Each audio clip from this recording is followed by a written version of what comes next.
Fala, queridão, graça e paz. Hoje é o nosso dia 20 da nossa leitura anual. E a nossa leitura hoje está em Lucas, capítulo 15, Gênesis, capítulo 27, versículo 1 até o 45 e Salmo número 20. Vamos então para Lucas, capítulo 15. Em Lucas, capítulo 15, contém 3 parábolas. Uns vão dizer que são 3 parábolas, porque todas as histórias elas têm início, meio e fim. Outros vão dizer que é apenas uma história com 3 aplicações, né? Nós vamos trabalhar aqui que são 3 parábolas. E Jesus, nessas parábolas, ele vai ilustrar o amor de Deus pelos perdidos e a alegria em resgatar esses perdidos. E é um dos capítulos assim mais amados do Evangelho, né? Com lições profundas sobre arrependimento, sobre compaixão e o valor de cada vida, né? De cada pessoa individualmente. Do versículo 1 até o versículo 7, nós vamos ver aqui a parábola da ovelha perdida. Jesus ele conta sobre um pastor que deixou 99 ovelhas para buscar uma que estava perdida, né? E quando esse pastor ele encontra essa ovelha que estava perdida, ele a coloca nos ombros e traz ela com alegria, né? E ele celebra com os seus amigos porque ele encontrou uma ovelha que estava perdida, né? Então Jesus ele declara que há mais alegria no céu por um pecador que se arrepende do que por 99 justos que não precisam de arrependimento. Então, quando Jesus ele fala de 99 ovelhas, né, no versículo 4, as ovelhas representam quem? Os justos, ou aqueles que estão seguros no aprisco.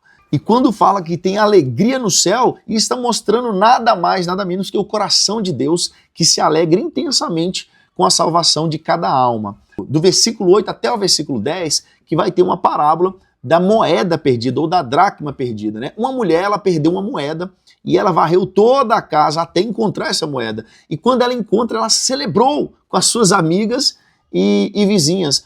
Assim como na primeira parábola, né? Jesus ele diz que há alegria diante dos anjos por um pecador que se arrepende. A moeda nessa história, ela representa algo muito precioso que foi perdido, né? Porém, mesmo que estava perdido, esse algo, no caso é a moeda, não perdeu o valor, né? E quando a gente vai tratar aqui de cultura judaica, muitas vezes as moedas elas faziam parte de coleções muito preciosas e elas eram usadas como dote ou com ornamento. E agora no versículo 11 até o versículo 32 nós temos a parábola do filho pródigo, né? Um homem ele tinha 2 filhos, né? E o mais jovem desses 2 filhos, ele pediu a herança. Ele falou assim: pai, eu quero a minha parte da herança. Então ele pega a sua herança e ele deixa a casa do seu pai.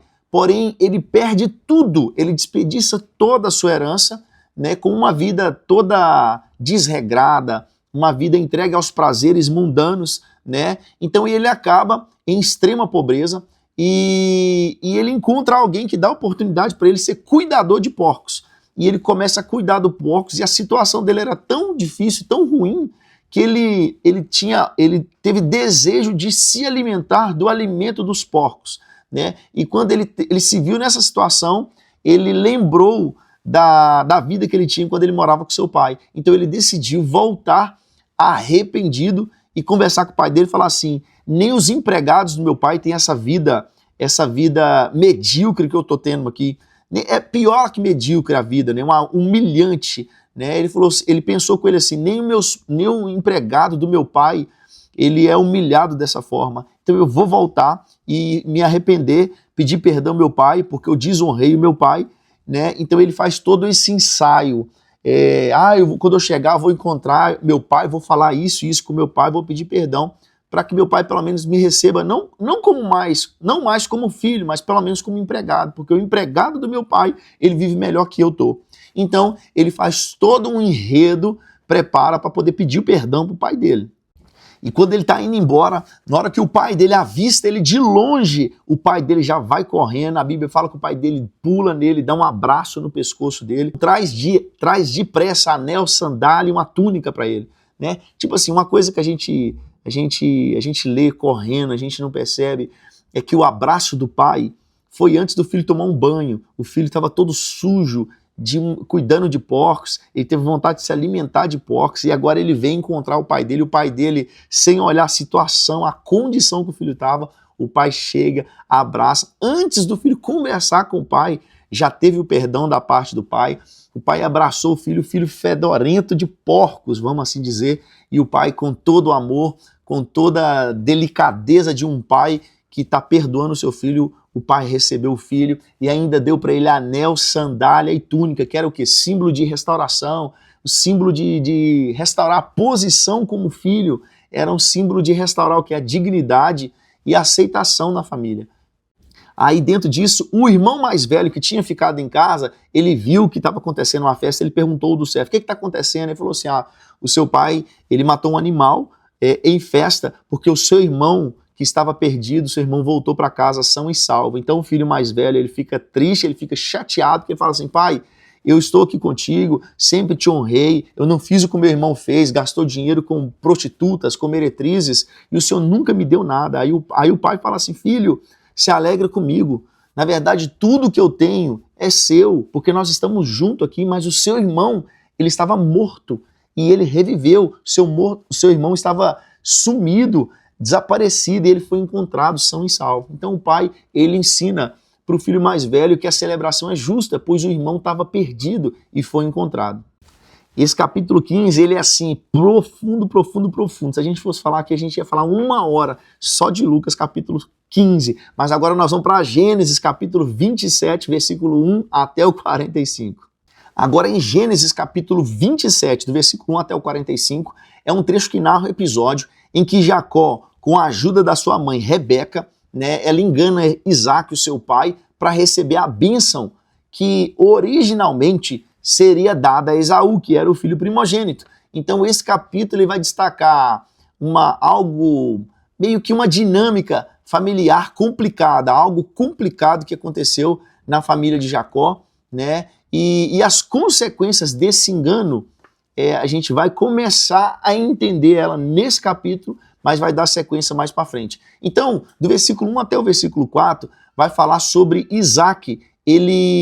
Isaac ele planeja o quê? Abençoar Esaú, que era o seu filho primogênito. A Bíblia vai falar que Isaac ele estava cego e ele já estava velho e ele estava preocupado, né, que ele ia morrer. Então ele já idoso, com a visão fraca, ele chama Esaú, que era o seu filho mais velho, e fala assim, Esaú, caça um animal para mim e faz para mim um guisado, da forma que você sabe que eu gosto, porque eu quero comer isso antes de morrer e quero te abençoar. Uma curiosidade nesse capítulo 27 é que Isaac ele fala assim, filho, faz para mim um guisado porque eu já estou velho, eu não sei que dia que eu vou morrer. Era como se ele tivesse preocupado que ele ia morrer e ele não tinha passado, né, ele não tinha abençoado Esaú, que era o filho mais velho. Só que vamos fazer uma continha aqui, porque Isaac tinha 60 anos quando Jacó e Esaú nasceram. Isso está em Gênesis 25, 26, né? E em Gênesis 26, 34, vai falar que Esaú, ele casou-se com 40 anos de idade. Ou seja, nesse episódio aqui do Gênesis 27, Isaac já estava com 100 anos, porque Esaú nasceu quando ele tinha 60. Agora Esaú está com 40 e ele casou com 2 mulheres, hititas, você lembra? Então aqui Isaac está com cerca de 100 anos em Gênesis 27. Porém, onde é que vai narrar a morte de Isaac? Lá em Gênesis 35, versículos 28 e 29. E vai falar que Isaac morreu com 180 anos. Ou seja, Isaac aqui em Gênesis 27, ele estava preocupado que ele estava velho e ia morrer, só que depois desse episódio ele ainda viveu 80 anos. É só uma curiosidade.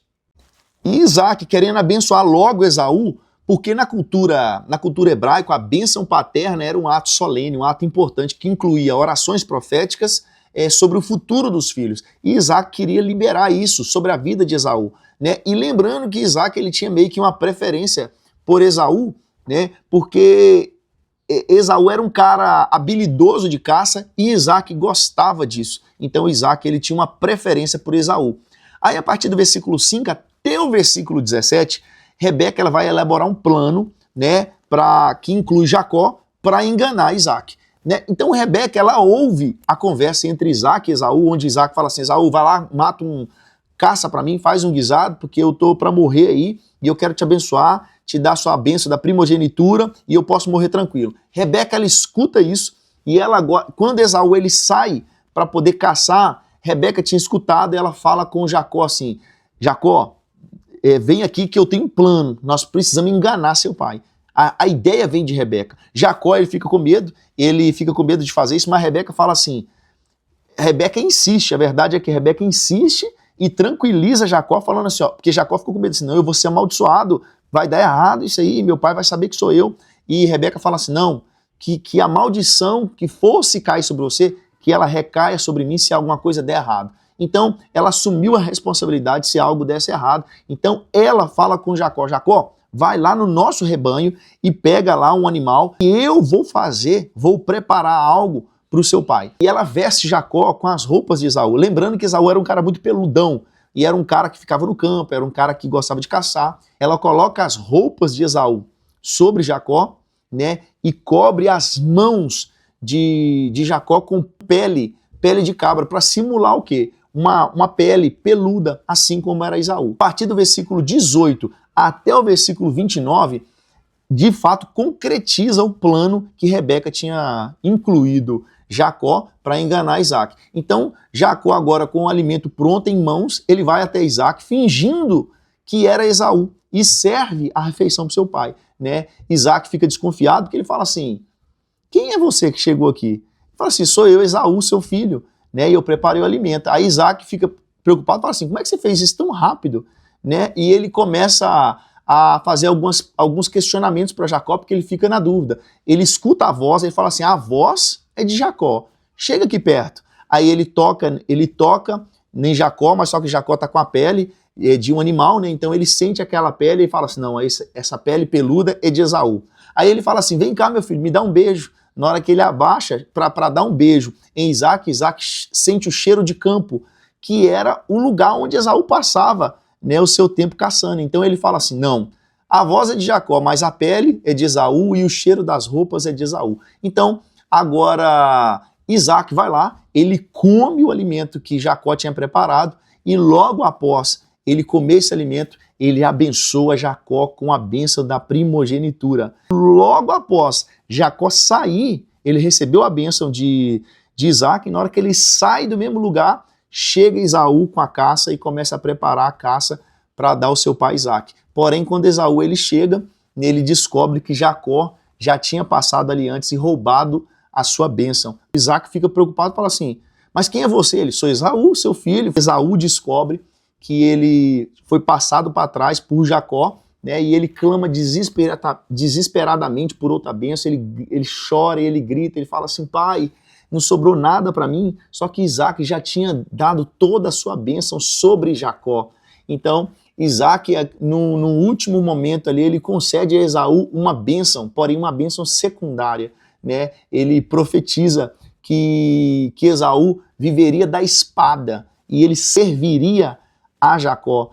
Aí Esaú vai fazer uma reclamação, Jacó, ele já me enganou e roubando a minha primogenitura, mas na verdade ele não foi enganado, ele abriu mão da sua primogenitura. A gente leu isso no capítulo passado, quando ele trocou a sua primogenitura por um prato de lentilha, por um guisado, né? Então nós vamos ver agora que a partir desse momento Esaú ele pensou assim, eu vou matar Jacó, assim que o meu pai morrer, eu vou matar Jacó. Do versículo 41 até o 45, Esaú decide então matar Jacó por causa desse engano, só que Rebeca, ao saber disso, ela instrui Jacó a ir embora. Falou assim, ó, você tem que fugir daqui, vai para a casa do meu irmão Labão, em Harã, até que a raiva do seu irmão Esaú, ela passe. Agora vamos para Salmo número 20.